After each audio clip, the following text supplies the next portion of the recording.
предлагаем вашему вниманию авторскую программу Салтанат Ермековой «Великая музыка Великой Степи».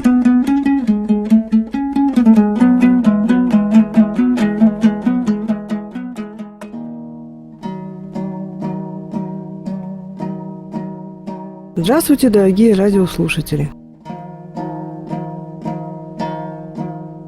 Начинаем нашу очередную передачу. В сегодняшней нашей передаче мы продолжим разговор о выдающемся казахском дамбристе Кюйши Курмангазы.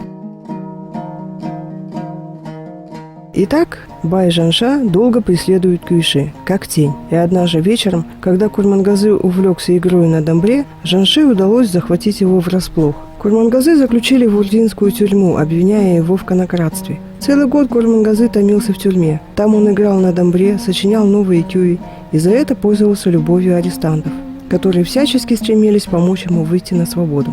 Об изобразительной силе кюев Курмангазы в его исполнении устное предание рассказывает, что однажды, когда Курмангазы играл в тюрьме свой кюй «Ертень-кетем» «Завтра убегу», мимо его камеры проходил один из чиновников, который любил и понимал дамбровую музыку. Чиновник этот рассказывал своим сослуживцам, что в игре арестантцев он отчетливо услышал бег коня, стремительную скачку и словно видел своими глазами верхового на скакуне. В эту ночь Курмангазы убежал из тюрьмы.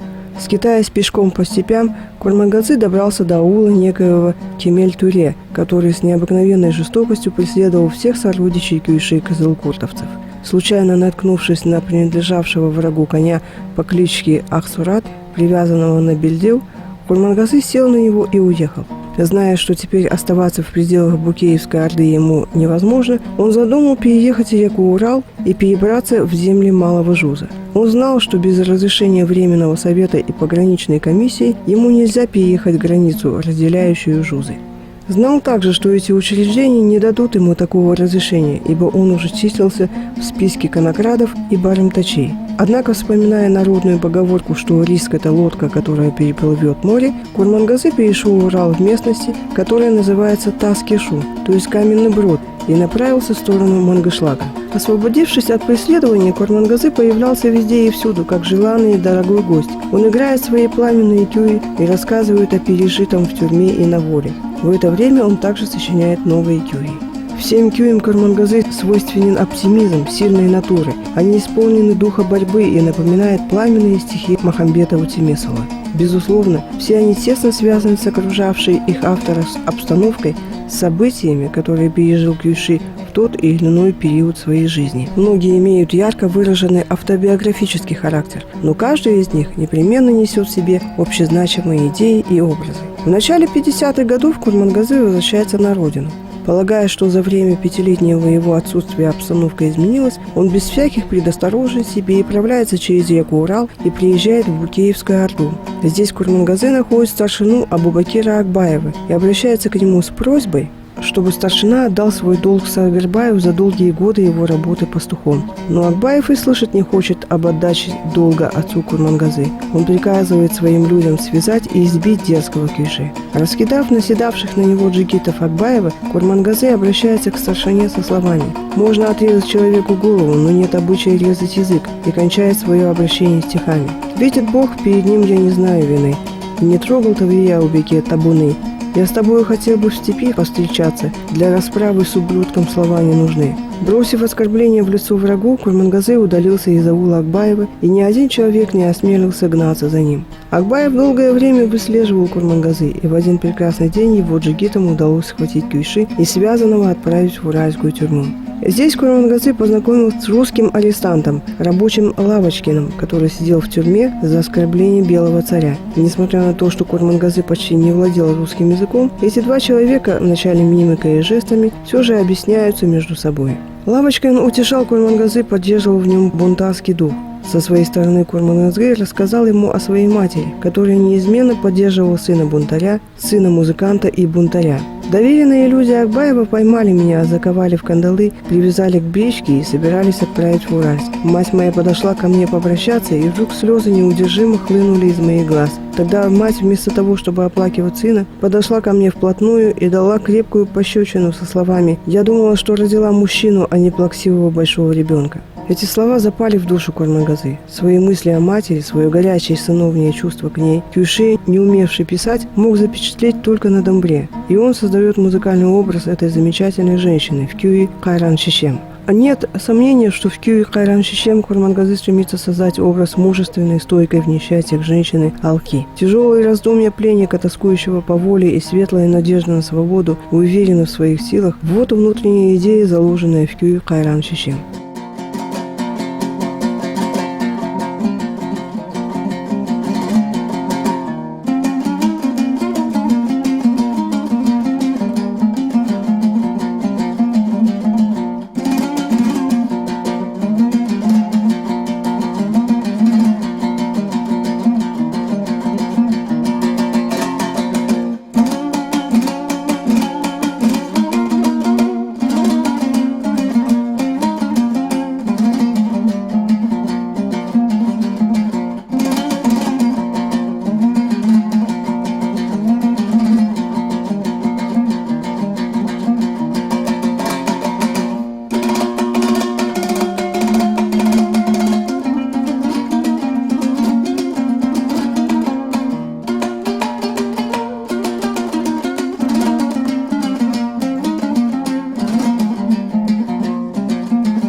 Великая музыка в великой степи.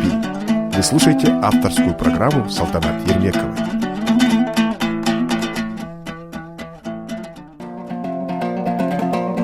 Своим планом побега Курмангазы и Лавочкин поделились с надзирателем, который уже давно им сочувствовал. Разумеется, они опасались провокаций. Однако надзиратель действительно оказался человеком порядочным и в одну из темных ночей бескорыстно помог им бежать. Курмангазы, знающий все пути дороги в округе, уверенно и быстро повел товарища, и к утру они ушли далеко. К тому же надзиратель, который помог им бежать, направил погоню по ложному следу. В степи беглецы сняли кандалы и спустя сутки пришли к знакомому Лавочкину рыбаку, где и остановились отдохнуть. Несколько придя в себя, Курмангазы берет в руки домбру, а Лавочник замечает творческое волнение друга и оставляет его одного. И тут Курмангазы сочиняет свой новый кюй, посвященный своему русскому другу. В народе этот кюй получил название Лаушкен – Лавочкин. Предание говорит, что когда умолкли звуки домбры, Лавочник подошел к другу и увидел, что у этого сильного, несгибаемого человека глаза блестят от слез.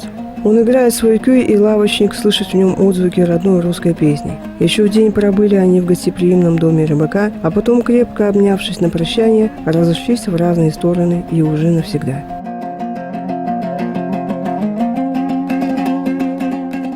Уральские власти не предполагали, что Курмангазы осмелится возвратиться в родные места. Курмангазы же переменил свою фамилию, назвался Дюсимбаевым и нанялся батраком к баю Кулману. Все лето он косил сено, по вечерам играет на домбре, которым якобы научился у Курмангазы. Человек недюжинной силы, он опережает других батраков и в полевых работах. Во время косьбы, когда косари идут цепью, он наступает на пятки впереди идущим. И никто уже не соглашается становиться впереди Курмангазы. Бай оценивает труд батрака, дает ему годовалую лошадку, надеясь закрепить его за собой. Он и не подозревал, что усердие Курмангазы вызвано стремлением до времени не обострять отношения с властимущими. Следуя совету Лавочкина, он старался приобрести репутацию безответного батрака, чтобы его имя не попало в списки конократов, куда, как он уже убедился, власти охотно заносили бунтарей, несогласных с существующим порядком. Через год плохонькая лошадка Курмангазы стала красивым конем. Она оказалась туркменской породы, чего бай Кулман в свое время не знал.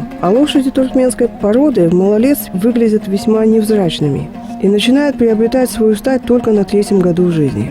Однако Курмангазы невозможно было долго оставаться в родных местах. Оренбургские власти разослали циркулярное предписание о его задержании. Агент царской власти Абубакир Акбаев изъявил готовность его поймать и начал преследовать по пятам. Весть о том, что пеший Курмангазы стал обладателем замечательного туркменского скакуна, доходит до Акбаева, и он посылает своих приспешников отобрать его у Курмангазы. Акбаев полагал, что Курмангазы угнал у кого-то коня, и потому его снова можно арестовать как конокрада. Двое людей Акбаева, считавшиеся в своем ауле силачами, приехали в аул Улмана, чтобы расправиться с Курмангазы. Двумя ударами он забил обоих с коней и сказал: «Можете передать Абу-Бакиру о том, что видели. Этого коня я заработал своим трудом». Курмангазы прекрасно понимал, что ему как можно скорее нужно скрываться. Но прежде он собрал своих друзей и сыграл им новый кюй, посвященный неправедным делам Акбаева, вызывающим тревогу и гнев у народа. Отныне имя Акбаева становится символом вражде народу силы. Этот кюй известен под названием Ахбай.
На этот раз Курмангазы с болью в сердце прощается со своей матерью. Алка стареет. Утомленная вечной тревогой за сына, она очень тяжело переживает его предстоящую отлучку. Но, вспоминая слова матери о плаксивом ребенке, Курмангазы прощается с ней бодрым кюем, который он назвал Аманбул Шишем Аманбул. Кажется, что кюй членораздельно выговаривает эти слова прощания Курмангазы с матерью. «До свидания, мама, до свидания. Аманбул Шишем Аманбул».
Великая музыка в Великой степи.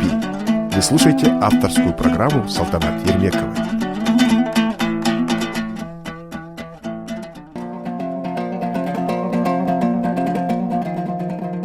Согласно другой версии, побег Курмангазы с Лавочкиным не удался. Находясь в тюрьме, Курмангазы не только продолжал сочинять кюи, но хорошо зная, что они приобретают жизненную силу только в соприкосновении с народом, упорно искал путей к свободе. Однажды ночью начальник тюрьмы, местный житель, знакомый с казахским бытом и обычаями и говорящий на казахском языке, вызвал Курмангазы в канцелярию тюрьмы, чтобы послушать его игру, и спросил: «Не играете ли вы русские песни?» В ответ на это Курмангазы сыграл на домбре «Коробейники», «Барыню» и «Светит месяц».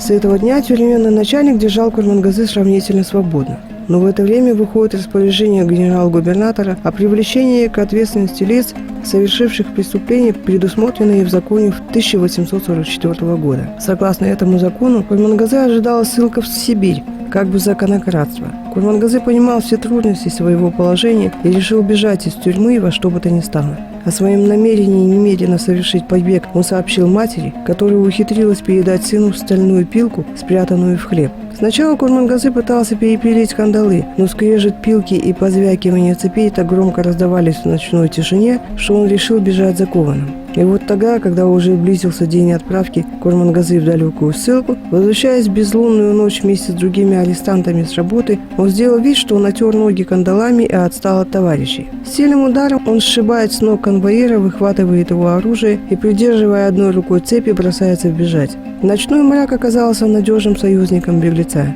Погоня потеряла его след, и он благополучно достиг уединенного оврага, где с великим трудом распилил оковы. Торопясь до утра уйти как можно дальше от тюрьмы, он быстро шел по незнакомой ему местности. День он провел, спрятавшись в ветвях огромной березы, а к новому рассвету добрался до черной юрты бедняка. Теперь его укрыл самый надежный защитник угнетенных – народ. Языком домбры Курмангазы рассказывает историю своего побега. Кюй Турмеден Хашхан изображает самый побег. Лихорадочное движение, бег, скачка – таковы его характерные черты.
На этом мы заканчиваем нашу передачу. Продолжение рассказа о Курмангазы слушайте в следующей нашей передаче. Данная передача была подготовлена по книге Ахмета Куановича Жубанова «Струны столетий». Подготовили передачу саунд-дизайнер Шинар Худжаева, вела передачу этномузыковед Салтанат Ермекова. До новых встреч!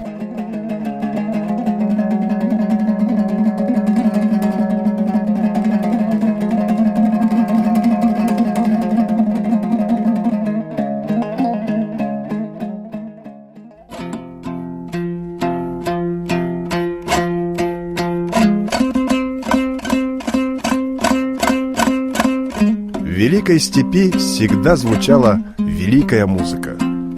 Еженедельная авторская программа Салтанат Ермековой.